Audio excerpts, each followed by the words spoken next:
En lo más profundo de la noche del año 1300, un hombre de 35 años se perdió en un bosque sombrío, donde la confusión interna tomaba forma de bestias oscuras. Dante Alighieri debía atravesar más que sombras físicas, debía confrontar su alma. Hoy viajaremos con él, desde el infierno hasta el paraíso, siguiendo un sendero que ha inspirado a generaciones enteras, un sendero que ha conducido a la claridad y a la purificación de muchos. Bienvenidos, esto es Dante Alighieri y su Divina Comedia, el viaje que definió el infierno. En primer lugar, vamos a ver de forma rápida el contexto histórico y personal de Dante. Se cree que Dante nació alrededor del año de 1265, en Florencia, y murió en 1321, en Rávena, en condiciones miserables, en el exilio. A Dante se lo conoce con el nombre de el poeta supremo. Solo basta ver su amplio legado, su obra divina, para calificarlo de esta forma. Y también se lo conoce con el nombre del padre del idioma italiano, puesto que reformó lo que viene a ser el toscano, algo que se consideraba una lengua vulgar. Sin embargo, él mostró la belleza de toda una lengua. Dante se mueve en un tiempo muy tenso, con conflictos políticos que van a cambiar su forma de ver el mundo. Los principales conflictos políticos que podemos hallar en esta época son las luchas entre los gibelinos y los güelfos, que más adelante voy a explicar más a fondo. Una figura importante en la vida de Dante que no hay que perder de vista es Beatriz. De hecho, Beatriz será la guía de Dante en la Divina Comedia. Pero en realidad, en la vida real, Beatriz fue lo que viene a ser el amor platónico de Dante, un amor que nunca se llegó a consumar, un amor de lejos. Sin embargo, un amor tan profundo, tan vivo, que inspiró a Dante a escribir sus obras. Otros ejemplos históricos de este tipo de amor es, por ejemplo, el de Petrarca, que sentía por Laura, la mujer que inspiró a escribir sus canciones tan conocidas. Llegamos finalmente a describir lo que fue el conflicto entre los güelfos y los gibelinos. Para describirlo de forma sencilla, los güelfos apoyaban lo que viene a ser la intervención papal y las libertades comunales de cada estado en Italia, mientras que los gibelinos apoyaban la intervención del emperador del Sacro Imperio Romano Germánico, ubicado en la zona más bien de lo que vendría a ser hoy Alemania, y también apoyaban una autoridad centralizada. ¿Qué sucede en este conflicto?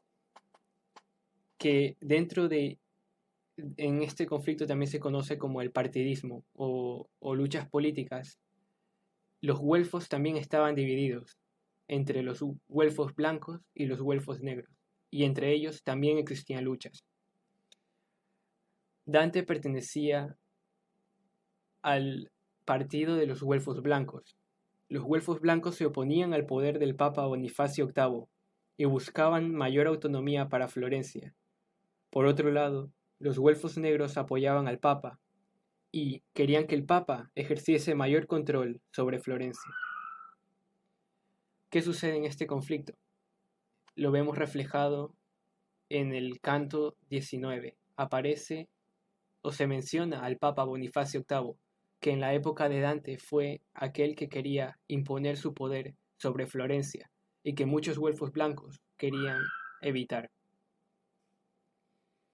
En el canto 19, Dante se aproxima a los pecadores de Simonía. El Papa Nicolás III lo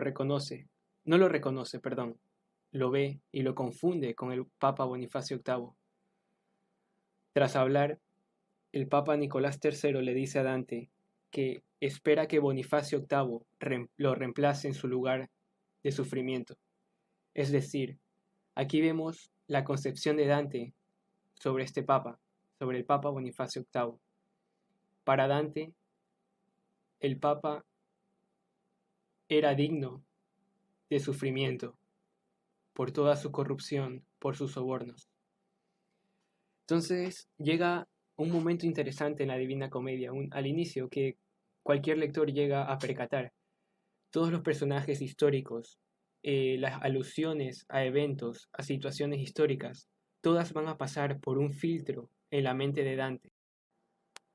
Y Dante lo va a retratar ya sea en la zona de salvación, de esperanza, del purgatorio, en la zona de amor infinito, el paraíso, o en la zona de la perdición, el infierno.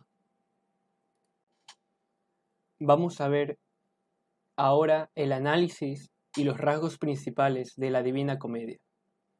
Antes de empezar, si lo notan aquí, he puesto divina entre paréntesis, porque en realidad Dante nombró su obra la comedia simplemente. Divina es un término que más tarde le añadió Boccaccio para resaltar la dignidad, profundidad y belleza de la obra, así como su carácter religioso. También hay que tener en cuenta que comedia nosotros lo relacionamos hoy en día con algo gracioso, algo humorístico. Sin embargo, en la Edad Medieval, antes del Renacimiento, comedia significaba otra cosa. Significaba una obra que terminaba con un final feliz. En este caso, vemos, o ya veremos, el paraíso, cómo termina la obra. Termina de forma divina en realidad, valga la redundancia. Pues bien, la Divina Comedia fue escrita entre 1304 y 1321. No se sabe muy bien en qué fecha más o menos la escribió Dante, pero se cree que es entre estas fechas, antes de su muerte y ya cuando se encontraba en el exilio. Sin embargo, hay que tener en cuenta algo muy importante, lo que es el tiempo narrativo versus el tiempo real. El tiempo real es el que decimos ahora, entre 1304 a 1321. Entre esas fechas Dante vio en la realidad la obra. Sin embargo, en el tiempo narrativo, como ya dijimos en la introducción, Dante se sitúa en el año 1300. Por eso es como una perspectiva. Él ya sabe él ya vivió el futuro, pero en la obra lo narra como si estuviera en el pasado. Y eso es algo que hay que tener en cuenta cuando uno lee la obra para no confundirse, para no confundir los eventos históricos y pues darle una explicación a lo que Dante, a la concepción de Dante del mundo. Por otra parte, algo que ya mencionamos es que la Divina Comedia está escrita en italiano vulgar, o lo que también se conoce como el toscano. Y esto marcó una revolución literaria de gran importancia, que ya marcaba un preludio de lo que sería el Renacimiento, es decir, ya ese gusto o ese uso de lenguas propias, de lenguas de naciones, de estados. Palabras. La Divina Comedia se define como una epopeya alegórica. Aquí tenemos los significados para profundizar más en esta definición. Tenemos que epopeya es un poema extenso que canta en estilo elevado las hazañas de un héroe o un hecho grandioso. En este caso, el hecho grandioso ya de por sí es el evento de que Dante vaya al infierno, pueda ascender al purgatorio y finalmente llegar al paraíso. Pero también podríamos hablar de una hazaña de un héroe, que es Dante mismo. Es la hazaña de su purificación, de dejar atrás lo carnal, lo que lo ataba a este mundo, y poder llegar finalmente a la visión divina. Una alegoría es una imagen o relato que representa o significa algo diferente. En este caso, como ya veremos más adelante, podemos poner un ejemplo. En el infierno hay distintos castigos que se presentan por medio de imágenes. Y estas imágenes significan algo diferente, significan lo que en realidad tiene de profundo ese pecado, lo que está pasando en el alma o lo que pasa en el alma de las personas que cometen ese pecado. Más adelante profundizaremos en ello y veremos un ejemplo. La métrica de la obra es versos en decasílabos en tercetos encadenados. Estos son términos también, yo diría, importantes que hay que aprenderse porque cuando uno analiza poemas siempre tiene una métrica que hay que analizar, que hay que estar al tanto, de la que hay que estar al tanto. En decasílabo es simplemente versos de 11 sílabas. Y los tercetos encadenados, aquí he puesto el ejemplo. Tenemos los tercetos, quiere decir versos, 3 versos, 1, 2, 3. Acá tenemos otro terceto, 1, 2, 3. Y están encadenados porque siguen un patrón de rima de la siguiente forma. El primero A, el segundo es B, el tercero es A. Es decir, el primero va a rimar con el tercero. Pero están encadenados, es decir, en la siguiente sección de tercetos tenemos que va a empezar con B, perdón, va a empezar con B, aquí, voy a dejar que se vaya eso, va a empezar con B, luego va a ser C y otra vez B. Y si seguimos el patrón va a ser otra vez una serie de tercetos y sería C, D, C, luego sería D, E, D y así sucesivamente. Eso es lo que vendría a ser los tercetos encadenados. No tiene más teoría, es simplemente pues un poco practicar lo que vendría a ser la métrica y ya uno se va acostumbrando a lo que vienen a ser estos términos. Pasamos ahora a las 3 partes de la Divina Comedia. La primera parte es el infierno. El infierno está dividido en 34 cánticos y en el infierno encontramos 9 círculos, uno de ellos introductorio. La guía de Dante en este caos de sufrimiento es Virgilio, el que también lo acompañará durante su travesía en el purgatorio. Lo interesante aquí es que Virgilio es enviado por Beatriz. Virgilio es dado esa capacidad de poder acompañar a Dante a través del infierno y a través del purgatorio. Sin embargo, no puede acceder al paraíso. ¿Por qué sucede esto?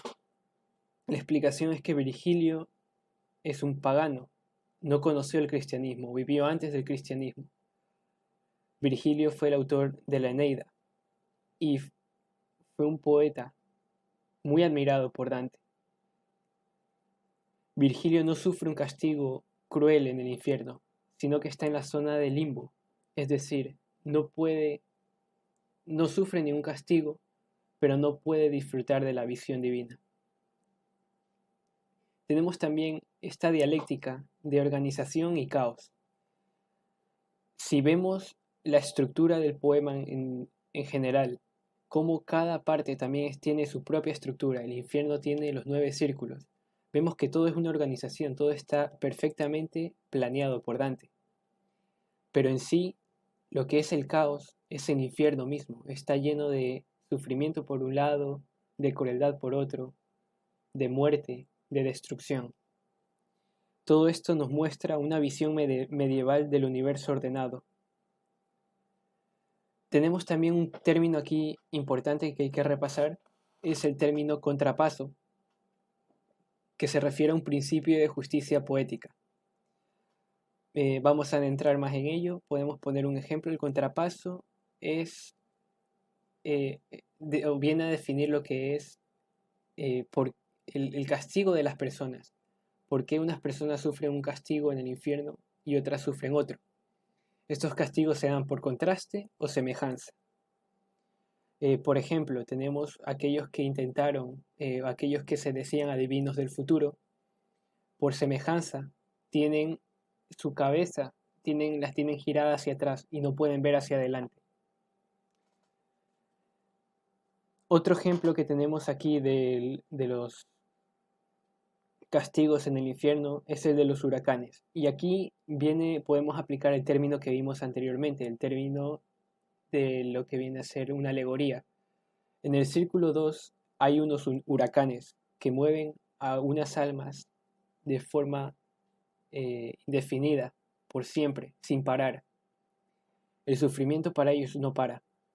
¿Y en qué pecaron estas personas? Estas personas en vida no controlaron sus pasiones y por eso esos huracanes demuestran o son imagen, son un retrato de lo que son esos deseos desordenados. Aquí tenemos también, si alguien está interesado, tenemos un poco lo que son los 9 círculos. Empieza en el limbo, donde estaba Virgilio, aquellos también los infantes, los bebés que mueren sin haber conocido, obviamente sin haber abrazado la religión, se quedan en el limbo, no pueden disfrutar de la visión divina. Luego viene la lujuria, que es lo que dije, el círculo 2, lo de los huracanes. Luego viene la gula, la avaricia y prodigalidad.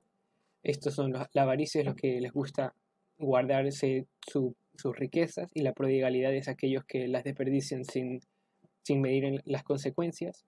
La ira y la pereza, la herejía, luego tenemos la violencia, el fraude y la traición. Quiero hacer hincapié en este último, la traición, o en realidad lo que viene a ser el fondo del infierno. Muchos cuando escuchan infierno y piensan lo que es el fondo, lo más profundo del infierno, piensan en llamas, en quemaduras, en gritos, pero en realidad Dante da un toque de magia aquí, lo muestra con un fondo de hielo. ¿Por qué? Porque en realidad el hielo viene a representar lo que es la frialdad, la ausencia total de amor, lo que viene a ser odio, lo que viene a ser traición. El hielo viene a contrastar con lo que viene a ser el fuego, que muchas veces el fuego también sirve como símbolo de amor, la llama de la pasión. Y por eso aquí los que sufren más, los que están en el fondo del infierno, están enterrados en hielo. Y aquí tenemos un retrato de lo que viene a ser ya Lucifer. Está en el fondo del infierno, en el centro. En la Divina Comedia aparece con 3 cabezas y está devorando a 3 personas. Esas personas son Bruto, Casio y Judas Iscariote. Y ya lo podemos ver claramente como Dante los pone a estos 3 como los mayores traidores que merecen estar comidos por el mismo Lucifer. Bruto y Casio en la historia traicionaron a Julio César y Judas Iscariote traicionó a Jesucristo. Llegamos así a la segunda parte de esta gran obra, el Purgatorio. El Purgatorio consiste en 33 cantos. Como imagen de Purgatorio hallamos una montaña con 7 terrazas. Es un ascenso lento que tiene el que tiene que atravesar Dante. Un ascenso que significa purificación. Ya estar en el Purgatorio es un símbolo de esperanza, de redención. En contraste con el infierno, podríamos decir que, bueno, se sabe que ya en el Purgatorio las almas van a llegar al cielo, solo que tienen que esperar un tiempo hasta poder ser purificadas. En el caso del infierno, cuando uno lea la obra, antes de entrar al infierno en sí, Dante lee un cartel que dice dejar atrás toda esperanza los que vayan a entrar. Y eso también refleja cómo en el infierno ya no hay posibilidad de, por más que uno quiera arrepentirse, que uno sufra, ninguno de los que están ahí puede subir, puede llegar a salvarse ya. La cima del purgatorio es el paraíso terrenal, que simboliza la inocencia recuperada. Es aquí, en la cima, donde Dante por fin recupera aquella inocencia, aquella gracia, y esa gracia divina es representada por Beatriz.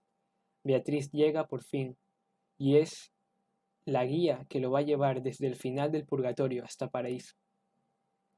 Aquí se despide Virgilio. Y quiero hablar un poco de lo que es el concepto del amor que está en el trasfondo de lo que es toda la narrativa, toda esta obra. Un concepto muy importante, la falta de amor en el infierno, de aquellos que han pecado y que ya no pueden sentir amor por nadie, solo sienten desesperación, odio, confusión. El anhelo de amor de aquellos que están en el purgatorio, que saben que van a conseguirlo, pero que aún necesitan purificarse para conseguirlo. Y finalmente, el amor pleno que se encuentra en el paraíso. Y también, adentrándonos más en este concepto, podríamos hablar de la misma Beatriz. Habíamos dicho que Beatriz era ese motor platónico que había movido a Dante en su vida terrenal. Sin embargo, aquí está retratada como la gracia divina. Dante pierde todo, pierde toda esa concepción terrenal, simplemente de amor carnal, y lo transforma a un amor más espiritual, un amor que lo guía a la salvación divina. Beatriz se convierte en la gracia, en ese conducto para llegar a Dios. Un ejemplo de lo que viene a ser este proceso de purificación lo encontramos en aquellos que están purificando el pecado de envidia. En un pecado venial que nunca llegó a ser pecado mortal, no los llevó al infierno, pero sin embargo que tienen que eh, quitar, purificar.